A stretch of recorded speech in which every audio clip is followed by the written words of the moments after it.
मैं जरा सा तस्वीरों के बारे में अपने दर्शकों को और डिटेल्स हम यहाँ पर देंगे। हमने अपने दर्शकों को लगातार ये बात बताई है कि किस तरह से बॉर्डर से 10 किलोमीटर दूर इस एनकाउंटर को अंजाम तक पहुंचाया गया। तस्वीरें हम लगातार दिखा रहे हैं उन शूटर्स की जिनका खात्मा किया गया। जरा इस तस्वीर को ध्यान से देखिए, ये एक्सक्लूसिव तस्वीरें हैं।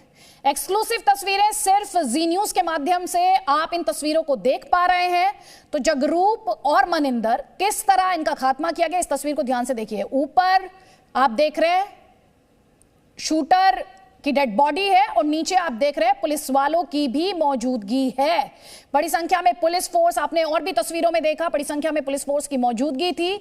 तो वो तस्वीर जो भी आपने देखी, ऊपर डेड बॉडी और नीचे के फ्लोर पर पुलिस वालों की बड़ी संख्या में मौजूदगी। साथ ही AK-47 को लेकर आपने बीते घंटों में बहुत डिस्कशन देखा और सुना है। तो AK-47 देखी जा सकती है। बैग आप इस तस्वीर में देख सकते हैं, बैग साइड में पड़ा हुआ है। और आपको याद होगा जब पुलिस द्वारा ब्रीफिंग की गई थी तो उसमें भी बैग का जिक्र किया गया है। तो AK-47 देख पा रहे हैं और साथ ही बैग को आप इन तस्वीरों में देख पा रहे हैं।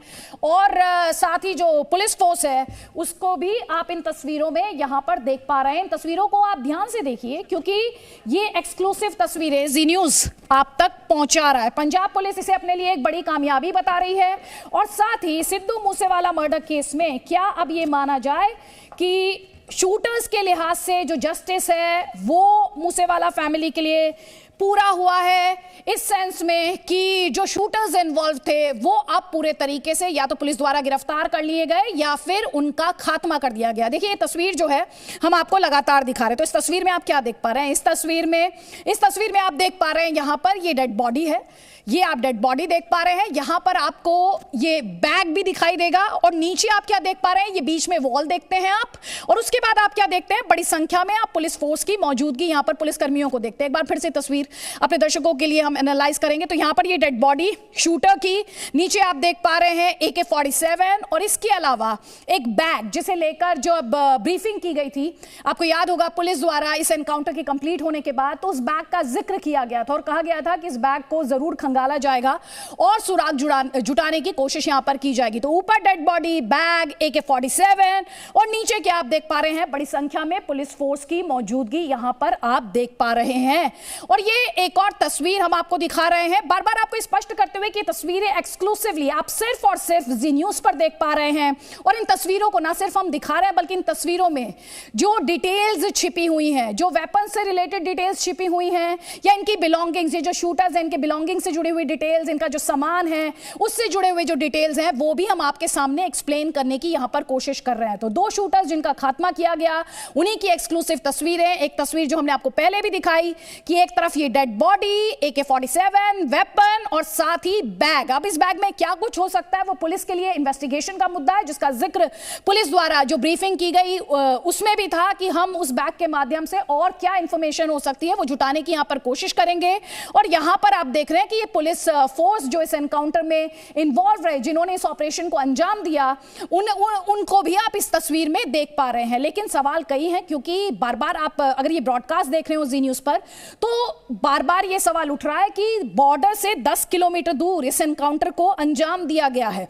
साथ ही मेरे सहयोगी आपको बता रहे हैं कि कैसे आतंकी रिंदा की बात की जा रही है, गोल्डी बराड़ की बात की जा रही है और सिद्धू मूसेवाला मर्डर केस जो है उसमें इन्वेस्टिगेशन के लिहाज से भी ये तस्वीरें जो हैं काफी अहम है।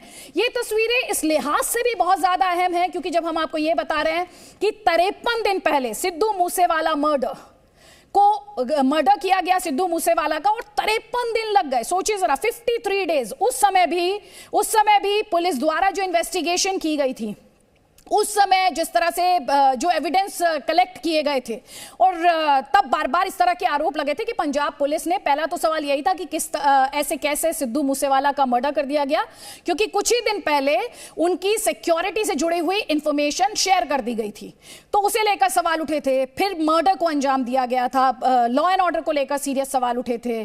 फिर जो एविडेंस कलेक्शन किया गया उसे लेकर सवाल उठे थे। और अब 53 दिन बाद जगरूप रूपा और मनप्रीत मन्नू को अमृतसर में मार गिराए जाना, ये क्या बताता है कि ये शूटर्स पंजाब में ही मौजूद थे और 53 दिन तक पंजाब पुलिस इन तक नहीं पहुंच पाई?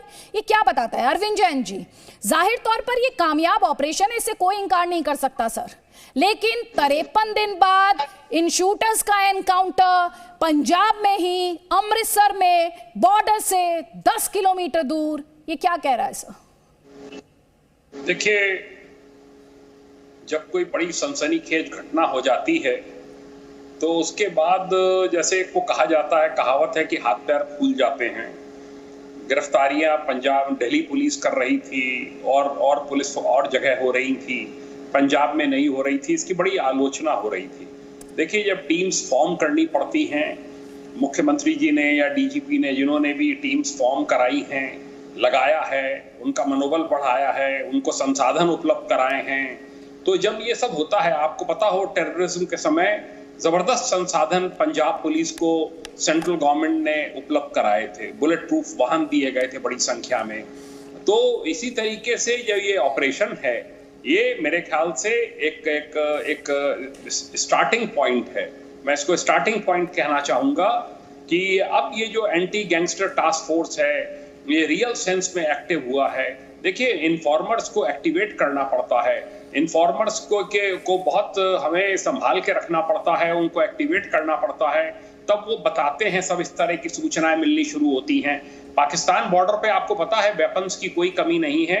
पाकिस्तान ड्रोन के जरिए भी वेपन्स को ड्रॉप कर रहा है, ड्रग्स को ड्रॉप कर रहा है, और ड्रग्स का जो कारोबार है इस पर भी एक बहुत बड़ी चोट दिए जाने की जरूरत है पंजाब में, क्योंकि ये जब तक कंट्रोल नहीं होगा मिनेस, तब तक ये जो गैंगस्टर्स हैं और इनके गैंग्स हैं, इनके पास पैसे की, वेपन्स की, गाड़ियों की, किसी चीज की कोई कमी नहीं रहेगी, हाइडआउट्स की। जब इन सब के ऊपर अटैक होगा, जो इनकी इकोनॉमी, जो इनकी, जब तक उस पर चोट नहीं पहुंचाई जाएगी, और मैं समझता हूं कि एक स्ट्रेटजी के तहत अब कार्रवाई हो रही है, क्योंकि काफी किरकिरी हो चुकी पंजाब पुलिस की पिछले कई महीनों से हो रही है। ये मैं देखता हूं जब से प्रधानमंत्री जी गए थे और जिस प्रकार से सुरक्षा में कोताही बरती गई थी, ये तब से लगातार इस तरह का सिलसिला चल रहा था। और एक स्ट्रांग लीडरशिप जैसे केपीएस गिल साहब की थी, उस टाइप की लीडरशिप की इस तरह की पंजाब में आवश्यकता है। पंजाब एक बहुत महत्वपूर्ण स्टेट है हमारे कंट्री की, और अगर यहाँ पर अराजकता फैली तो इसका दुष्प्रभाव पूरे नॉर्दर्न इंडिया में पड़ेगा। तो इसलिए ये तो मैं कहता हूं कि मेरा तो इतना ही कहना है कि इन सबको बधाई, और लगातार ऑपरेशंस जारी रखें, लगातार माफियाज के ऊपर, गैंगस्टर्स के ऊपर दबाव बढ़ाते चलें। धीरे धीरे ये खुद ही पाएंगे कि अपराधों पर नियंत्रण होना शुरू हो गया और अपराधी बैकफुट पे आ जाएंगे। ठीक है। अब